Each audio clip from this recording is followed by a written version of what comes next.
I see this in undergraduate essays all the time. So, because the essays are full of cliches. And you know, it's not all that obvious why a cliche is a bad thing, but a cliche is a bad thing in the same way that being possessed by the dead is a bad thing.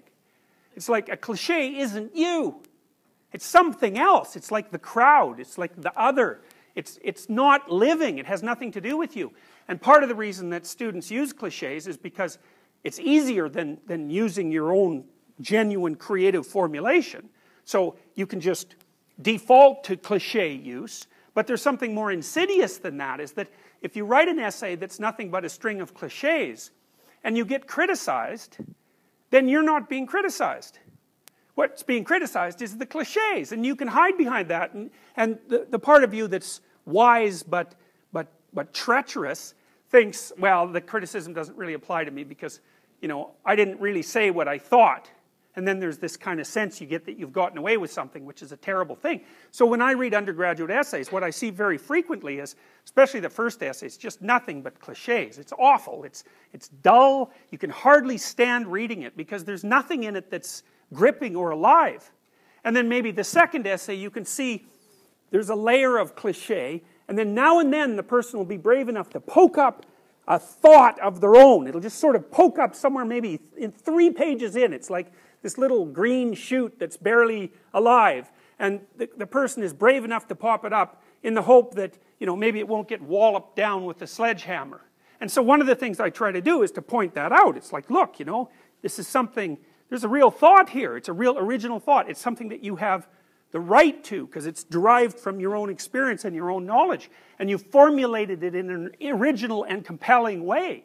But the problem with that is that if you get criticized for that, you're just going to pull right back into your shell, right? Because that hurts, because it's actually part of you that you've exposed. And that's a terrifying thing, to expose yourself like that. But it's an absolute prerequisite to genuine communication and thought.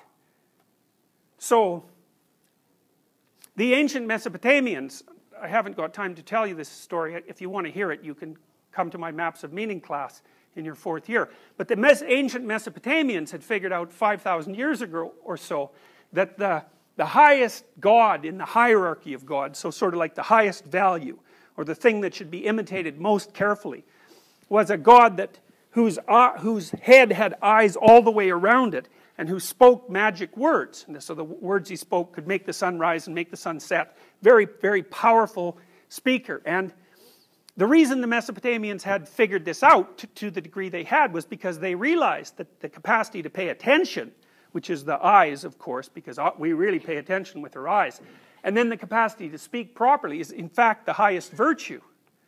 And so then you can check yourself. You can see. All you have to do is listen, like you would listen to someone else. And you have to feel, you think, do I actually believe that? Is that actually my thought? And really, I'll tell you, what you'll find is 95% of what you say has nothing to do with you. So it's quite shocking to do this, because you'll start to say something, and you'll think, oh, that doesn't feel quite right. Like, it doesn't make me feel solid when I say it.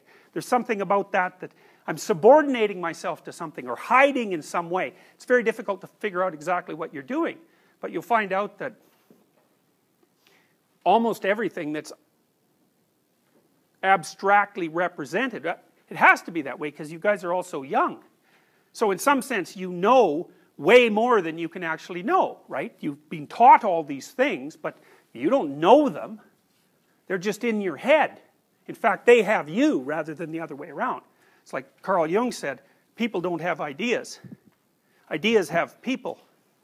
And that's something to really think about, because then you want to watch and see what ideas there are floating around in your head and start to figure out where they came from, because it's highly probable that they're controlling you just like a marionette is controlled by the puppeteer. It's very, very similar.